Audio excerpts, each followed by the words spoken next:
When I do coaching calls with my students, many of them tell me the same thing. I want to speak English, but I get really nervous, I forget words, and I'm afraid of making mistakes. You might be facing the same problem. That is exactly why I'm making this video. And to tell you the truth, when I was a beginner, I felt the same way. I remember one day in English class, my teacher looked at me and said, "Asim, come on, talk about a topic in English." In that moment, my heart literally skipped a beat. I was so nervous, my legs were shaking, I was sweating like crazy even though it was winter. I finally started speaking with a slow, shaky voice. I said, "My name is Asim and I like volleyball." And then guess what? I stopped. I couldn't say anything else. I couldn't even breathe properly. You know that feeling when you get nervous, your throat tightens up like someone's choking you? That's exactly what happened to me. But after that day, I decided to work on my speaking confidence, and eventually I completely overcame my fear of speaking. Today, I'll teach you the 3 steps I took to stop feeling nervous when speaking English.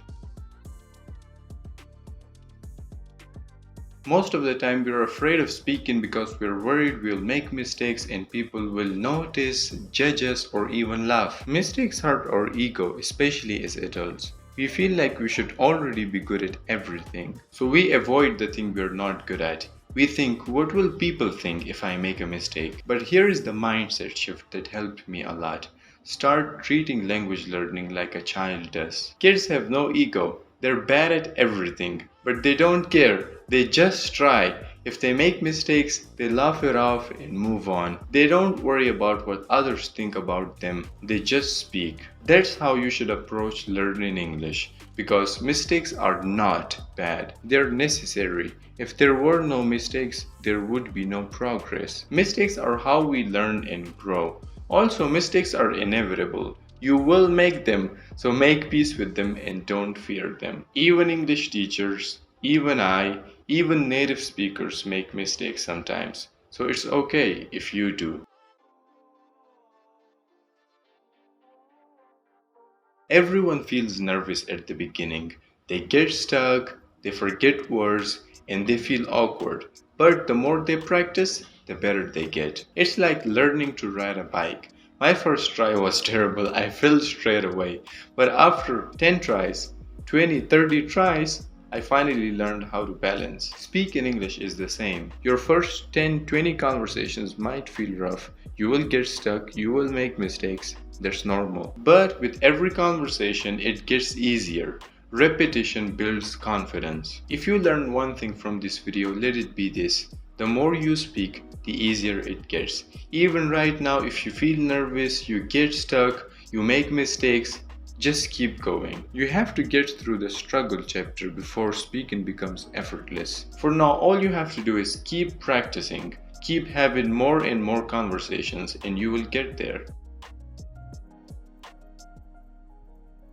Most people try to make a big change all at once, but that's not how building confidence works.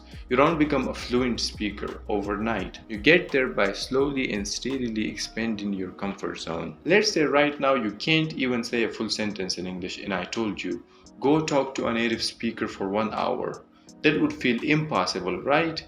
Because it's too big of a step. So instead, here is what I recommend. Start by talking to yourself in English, even just in front of a mirror. Then move on to texting in English. Then try voice calls, then video calls, and finally real life conversations. Step by step, one level at a time. If you do it like this, you won't get overwhelmed and you will build real confidence. That's exactly how I started. I spoke with myself in the mirror for 1 to 2 months of my journey, and then I slowly expanded my comfort zone. Start small, but over time try speaking in different situations and environments. See if you can handle them and grow from there. These 3 steps completely changed my English journey. As I told you earlier, I used to fear speaking, but by following this advice, I reached a level where I now make videos in English and have amazing conversation with friends. I truly believe it can do the same for you. So give it a try. Overcoming your fear of speaking is only one step of the process.